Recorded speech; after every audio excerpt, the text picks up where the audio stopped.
इसके बाद आगे हम लोग देखेंगे एनवायरमेंटल पॉल्यूशन। तो एनवायरमेंटल जो पॉल्यूशन होता है इसमें ऑल थ्री जो कंबाइंड रहते हैं, इसमें हम एटमॉस्फेयर हो गया हमारा, और लिथोस्फीयर हो गया हमारा, और हाइड्रोस्फीयर हो गया। इन तीनों को हम मतलब एयर हो गई हमारी, वाटर हो गया हाइड्रोस्फीयर, और लैंड हो गया हमारा लिथोस्फीयर। ये तीनों जब मिल जाते हैं तो हमारा बन जाता है बायोस्फीयर। और any of the three sphere affect the other to.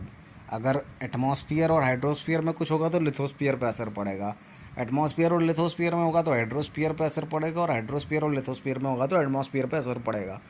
तो ऐसा इनका अलग कॉम्बिनेशन चलता है। Environmental pollution is defined as the presence of any substance in the environment in such a concentration that is may intend to be dangerous to human, plants, property, animals and to the environment itself. तो environmental pollution क्या होता है? वो होता है कि कोई सा भी ऐसा सब्सटेंस है जो कि इन्वायरमेंट में प्रेजेंस है और उसकी मात्रा ऐसी है कि अब वो ह्यूमंस के लिए, प्लांट्स के लिए, प्रॉपर्टी के लिए, एनिमल्स के लिए और खुद इन्वायरमेंट के लिए इंजीरियस हो गया है, मतलब कि हानिकारक हो गया है। Usually, the values of these concentrations above which it is harmful is given in Indian Standard Manuals published by PHEO, PHEO and CPCB, that is Central Pollution Control Board. तो जो इनकी कंसंट्रेशंस होती है, इस तरीके के जो इंजीरियस सब्सटेंसेस होते हैं उनकी जो कंसंट्रेशन होती है वो इंडियन स्टैंडर्ड मैनुअल में दी जाती है। और according to Indian environmental protection act, मतलब कि EPA 1986 में जो कि आया था, उसके according environmental pollution is defined as presence in the environment of any environmental pollutant.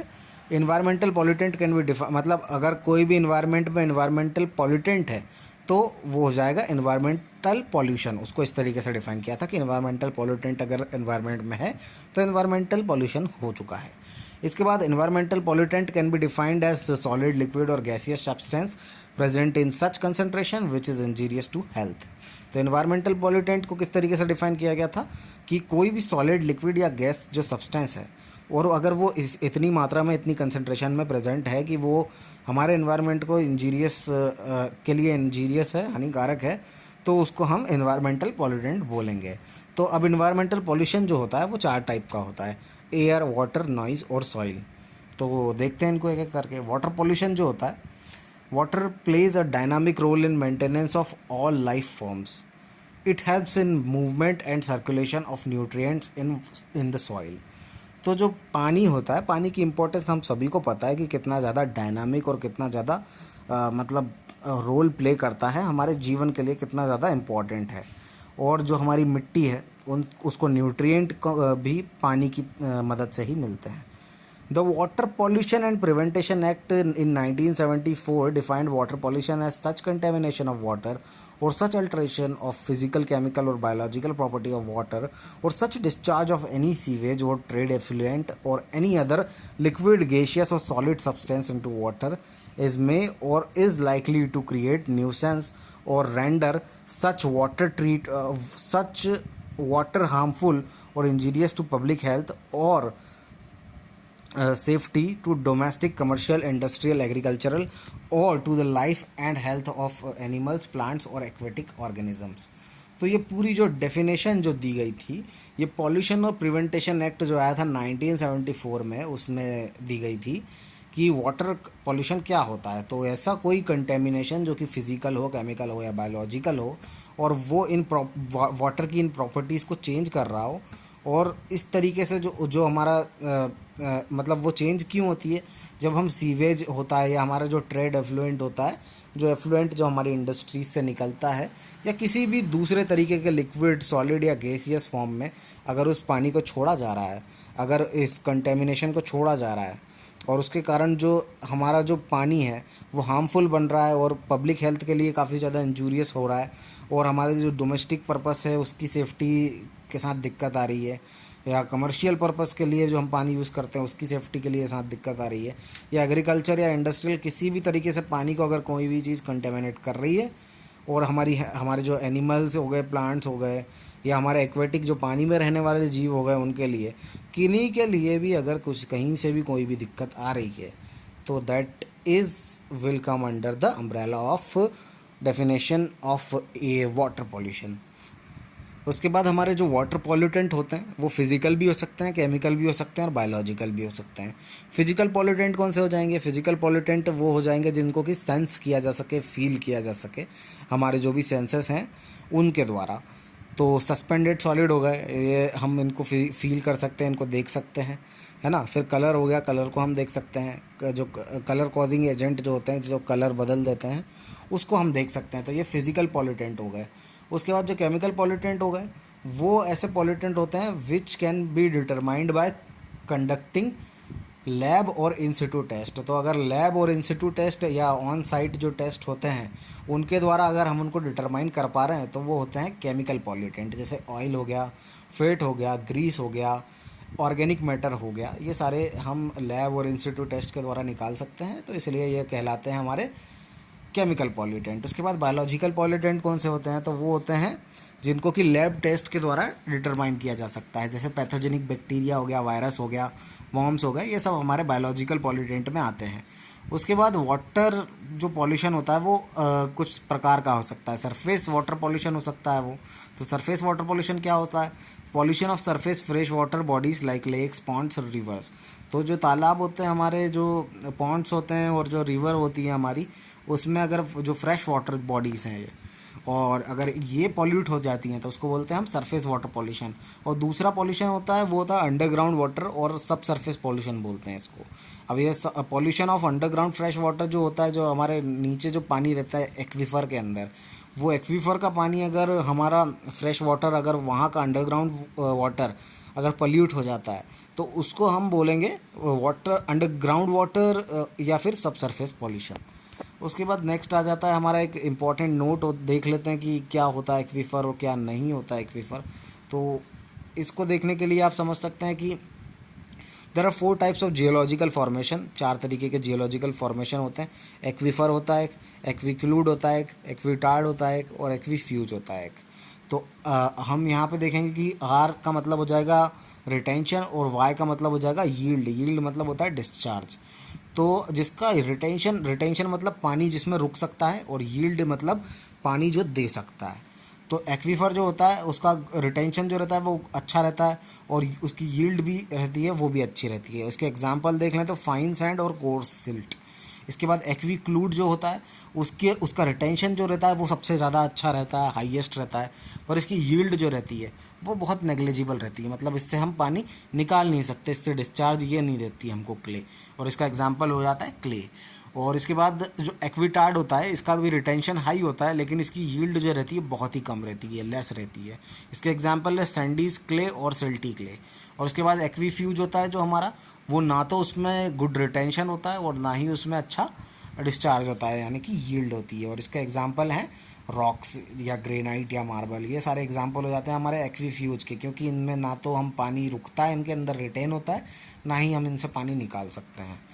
तो फिर एक्वीफर जो होता है हमारा वो रिस्पॉन्सिबल होता है एक्सट्रैक्शन ऑफ ग्राउंड वाटर। तो जो ग्राउंड वाटर जब हम एक्सट्रैक्ट करते हैं जब, तो वो एक्वीफर से हम इसको एक्सट्रैक्ट करते हैं। इसके बाद हम देख लेते हैं मरीन पॉल्यूशन क्या होता है। मरीन पॉल्यूशन जो होता है पॉल्यूशन ऑफ ओशियन और सी होता है। मतलब जो हमारा समुद्र और जो सागर जो रहते हैं हमारे, वो अगर पॉल्यूट हो रहे हैं तो उसको हम बोलेंगे मरीन पॉल्यूशन। उसके बाद थर्मल पॉल्यूशन क्या होता है?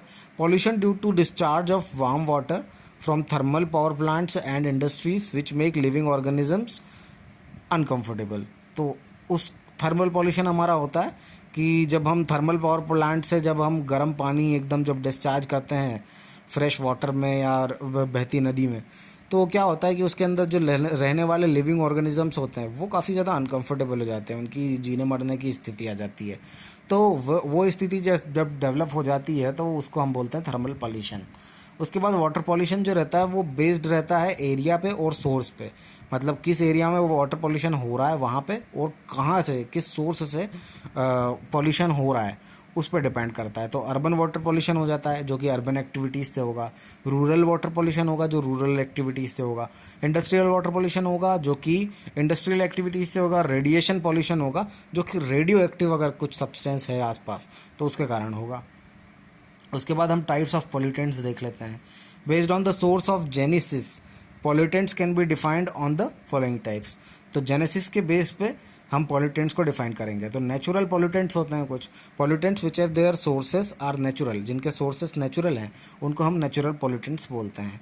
एमिशन ऑफ सल्फर डाइऑक्साइड इसका एग्जांपल है, ड्यू टू वॉल्केनिक करप्शन। तो वॉल्केनिक करप्शन, जब वॉल्केनो ज्वालामुखी जो होते हैं वो अगर जब फटता है तो हमारे SO2 गैस जो होती है, सल्फर डाइऑक्साइड गैस, उसका एमिशन जो हो गया वो एक तरीके का नेचुरल पॉल्यूटेंट हो गया। उसके बाद मिथेन एमिशन फ्रॉम वेटलैंड्स, जो हमारे वेटलैंड्स होते हैं वो जो आर्द्र जल भूमि होती है हमारी वेटलैंड्स, वो जब वहाँ पे से मिथेन गैस निकलती है तो वो एक हमारा नेचुरल पॉल्यूटेंट हो गया। उसके बाद जो आर्सेनिक, जब हमारे जो ग्राउंड वाटर रॉक्स रहती है उसमें से निकलती है आर्सेनिक, उसको भी हमारा हो गया, वो हमारा नेचुरल पॉल्यूटेंट हो गया। उसके बाद natural pollutant originating from geological sources are called as geogenic pollutants. तो इन नेचुरल जो अगर जियोलॉजिकल सोर्सेज मतलब पत्थर वगैरह से जो भी पॉल्यूटेंट्स निकलते हैं उन पॉल्यूटेंट्स को हम बोलेंगे जियोजेनिक पॉल्यूटेंट्स। उसके बाद नेक्स्ट आ जाता है हमारा मेन मेड और एंथ्रोपोजेनिक पॉल्यूटेंट्स। तो वो क्या होते हैं? Pollutants emitted due to the human activities are termed as anthropogenic pollutants. तो जो भी अगर मानव गतिविधियों के द्वारा जो भी पॉल्यूटेंट्स एमिट हो रहे हैं उनको हम बोलेंगे एंथ्रोपोजेनिक पॉल्यूटेंट्स या फिर मेन मेड पॉल्यूटेंट्स। तो smoke coming out of chimneys, जो चिमनीज से धुआं निकल रहा है ये भी मेन मेड पॉल्यूटेंट में आ गया। उसके बाद रिलीजिंग ऑफ टॉक्सिक केमिकल्स ये from industries and water bodies, तो मतलब कि इनटू वाटर बॉडीज़। तो इंडस्ट्रीज से जब हम पानी नदियों में भेजते हैं, वाटर बॉडीज़ में तालाबों में भेजते हैं, तब जो हमारा जो टॉक्सिक केमिकल्स जो रहते हैं उसके अंदर वो सारे हमारे मेन मेड या एंथ्रोपोजेनिक पॉल्यूटेंट्स में आएंगे। उसके बाद पॉल्यूटेंट को हम उनके स्टेट में, कि वो किस स्टेट में, सॉलिड में, लिक्विड में, गैस में, उसके बेसिस पे भी हम पॉल्यूटेंट्स को डिफाइन कर सकते हैं। तो सॉलिड पॉल्यूटेंट्स कौन से हो गए? हमारा एस्बेस्टोस हो गया, स्लज हो गया, मेटेलिक वेस्ट हो गए, ये सब सॉलिड पॉल्यूटेंट हो गए। उसके बाद लिक्विड पॉल्यूटेंट हो गए हमारे ऑयल, पेंट, वार्निश। और गैसियस पॉल्यूटेंट हो गए हमारे CO2, nitrogen oxide. Only NO और NO2 are considered as pollutant. तो जो सिर्फ NO और NO2 जो है वो हमारे मतलब नाइट्रोजन ऑक्साइड, और यानी इसको नाइट्रिक ऑक्साइड भी बोलते हैं, और नाइट्रोजन ऑक्साइड जो होती है हमारी वो है हमारे पॉल्यूटेंट, गैसियस पॉल्यूटेंट। और पॉल्यूटेंट्स को हम लोकेशन के बेसिस पे भी डिफाइन कर सकते हैं, पॉइंट सोर्स पॉल्यूटेंट है वो या नॉन पॉइंट सोर्स पॉल्यूटेंट है वो। तो पॉइंट सोर्स पॉल्यूटेंट देख लेते हैं। Point source pollutants come out from a specific location और source which is clearly visible. तो ऐसी जगह जो कि साफ साफ दिखाई दे रही है उसको हम बोलेंगे पॉइंट सोर्स पॉल्यूटेंट्स। तो अगर वहाँ से कोई पॉल्यूटेंट आ रहा है ऐसी जगह जो साफ साफ दिखाई दे रही है तो वो उसको हम बोलेंगे पॉइंट सोर्स पॉल्यूटेंट। तो जैसे कि इसका एग्जांपल देखें तो sewer discharge into water body, smoke from chimney. तो अगर हम पानी में छोड़ रहे हैं अगर हमारा सीवेज, तो हमको पता है कहाँ से सीवेज जनरेट हो रहा है, तो वो हमारा हो गया विजिबल हो जाएगा वो, तो वही हो जाएगा हमारा पॉइंट सोर्स पॉल्यूटेंट। या फिर हमारा जो चिमनी रहती है उसमें से जो धुआं निकल रहा है तो वो हमको पता है कि कहाँ से निकल रहा है, वो धुआं किस तरीके से क्यों निकल रहा है, तो वो विजिबल सोर्सेज से निकल रहा है, तो मतलब विजिबल है, तो मतलब वो हो जाएगा हमारा पॉइंट सोर्स पॉल्यूटेंट। इसके बाद जो नॉन पॉइंट सोर्स पॉल्यूटेंट होते हैं वो कम out from various sources without any specific origin. इनका कोई स्पेसिफिक ऑरिजिन नहीं होता, इसलिए इनको नॉन पॉइंट सोर्स बोला जाता है। इसका एग्जांपल हो गया हमारा ऑयल हो गया, ग्रीस हो गया, जो नदियों में दिखता है हमको। नदी के ऊपर आपने कई बार देखा होगा, नदी की सतह पे आपको चमकदार दिखता है वो ऑयल और ग्रीस रहता है, लेकिन अब उसका सोर्स पता नहीं चलता कि ये आया कहाँ से। या फिर जो केमिकल जो रहते हैं हमारे रन ऑफ में, जब पानी बह के मतलब जब बारिश ऊपर का पानी गिरता है, प्रेसिपिटेट होता है, उसके बाद जब वो बहते हुए जब रन ऑफ करता है, मतलब सड़क पे बहता हुआ जाता है, मिट्टियों के थ्रू जाता है, अलग अलग जगहों के थ्रू होता हुआ जाता है, तो उसमें कुछ टॉक्सिक केमिकल्स आ जाते हैं रन ऑफ में। और वो रन ऑफ में जब टॉक्सिक केमिकल्स आ जाते हैं तो वो पानी को पॉल्यूट कर देता है, तो वो एक तरीके का हमारा नॉन पॉइंट सोर्स पॉल्यूटेंट कहलाएंगे।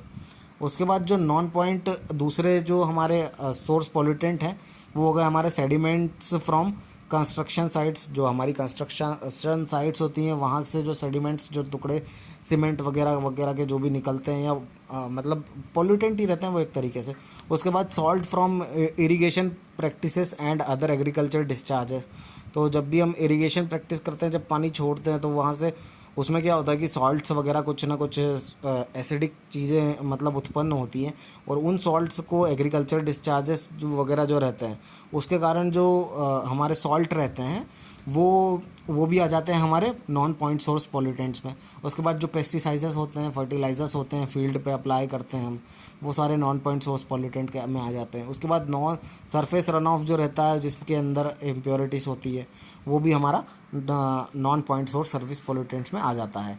उसके बाद वाटर पॉल्यूटेंट्स के टोटल 6 टाइप होते हैं, 6 प्रकार होते हैं। Organic pollutant, inorganic pollutant, suspended solids and sediments, pathogens, thermal pollution और रेडियो एक्टिव पॉल्यूटेंट्स। तो अब ऑर्गेनिक पॉल्यूटेंट्स क्या होते हैं? कार्बन जिसमें प्रेजेंट रहता है, जिसमें कि कार्बन और हाइड्रोजन CH बॉन्ड जो रहता है वो मेनली प्रेजेंट रहता है अधिकतर में, तो उसको बोलते हैं हम ऑर्गेनिक पॉल्यूटेंट। इसके एग्जांपल हो जाते हैं food waste, sugars, carbohydrates, proteins, plastic etcetera. उसके बाद हमारे जो ऑर्गेनिक मैटर जो रहता है उसको हम 2 तरीके में डिवाइड कर सकते हैं। ऑर्गेनिक मैटर जो होता है हमारा, वो बायोडिग्रेडेबल ऑर्गेनिक मैटर भी हो सकता है और नॉन बायोडिग्रेडेबल ऑर्गेनिक मैटर भी हो सकता है। तो बायोडिग्रेडेबल ऑर्गेनिक मैटर जो होता है उस ऑर्गेनिक मैटर को बोलते हैं जो कि डिकम्पोज हो जाए नेचुरल एजेंट्स के द्वारा, जैसे कि सन हो गया हमारा, माइक्रोब्स हो गए, वो अगर सन के द्वारा और माइक्रो ऑर्गेनिज्म के द्वारा अगर वो डिकम्पोज हो रहा है तो उसको हम बोल देंगे बायोडिग्रेडेबल ऑर्गेनिक मैटर, मतलब BOM। और नॉन बायोडिग्रेडेबल मैटर वो होता है जिसको कि हमको आर्टिफिशियली डिकम्पोज करना पड़ेगा, वो नेचुरल एजेंट्स के द्वारा जैसे सन और माइक्रो ऑर्गेनिज्म हो गए उनके द्वारा वो डिकम्पोज नहीं होगा, तो वो हो जाता है हमारा नॉन इनऑर्गेनिक मैटर, और वो हो जाता है हमारा नॉन बायोडिग्रेडेबल ऑर्गेनिक मैटर। उसके बाद हमारे इनऑर्गेनिक मैटर जो होते हैं, ये हो गए हमारे ऑर्गेनिक मैटर, बायोडिग्रेडेबल और नॉन बायोडिग्रेडेबल। उसके बाद हमारा ऑर्गेनिक मैटर क्या होता है? तो ऑर्गेनिक मैटर होता है इट में कंटेन और mostly do not contain carbon, तो इसके अंदर कार्बन नहीं होता है। इसके एग्जांपल हो गए हमारे सैंड हो गई, रेत हो गई, उसके बाद रॉक्स हो गए और सॉल्ट हो गए, और CaCO3 हो गया, कैल्शियम कार्बोनेट, चूना हमारा हो गया, ये सारे हमारे इनऑर्गेनिक मैटर में आते हैं। उसके बाद ऑर्गेनिक पॉल्यूटेंट जो रहते हैं वो उसमें मेनली बायोडिग्रेडेबल ऑर्गेनिक मैटर होता है जो कि डिजॉल्व ऑक्सीजन में बदल जाता है, जैसा कि आप इस रिएक्शन में देख सकते हैं। जो बायोडिग्रेडेबल ऑर्गेनिक मैटर होते हैं वो माइक्रो ऑर्गेनिज्म के लिए खाने का काम करता है, मतलब खाने की तरह एक्ट करते हैं, और माइक्रो ऑर्गेनिज्म उनको खाते हैं और उसके बाद डिजॉल्व ऑक्सीजन रिलीज होती है और रेस्पिरेशन होता है और फिर अल्टीमेटली एनर्जी मिल जाती है हमको। If micro organism is pathogenic disease causing, मतलब डिसीज कॉजिंग है अगर हमारे micro organism, it can lead to multiplication of pathogens thereby outbreaking of water borne disease. तो अगर हमारे जो माइक्रो ऑर्गेनिज्म है वो पैथोजेनिक हैं अगर, तो मतलब डिसीज़ होती है उनसे, और वो अगर ऑर्गेनिक मैटर को डिकम्पोज करने लग रहे हैं पानी के अंदर, तो उसके कारण क्या होता है कि जो हमारे पैथोजेंस रहते हैं उसके कारण जो हमारी वाटर बॉर्न डिसीज़ जो होती है, वो पानी से होने वाली बीमारियां होती है, उसका आउटब्रेक हो जाता है। उसके बाद जो हमारे रेडियो एक्टिव पॉल्यूटेंट्स होते हैं, radioactive pollutants are radioactive substance discharge from medical, nuclear और agricultural industries and are mostly carcinogenic, cancer causing agents, जैसे कि यूरेनियम।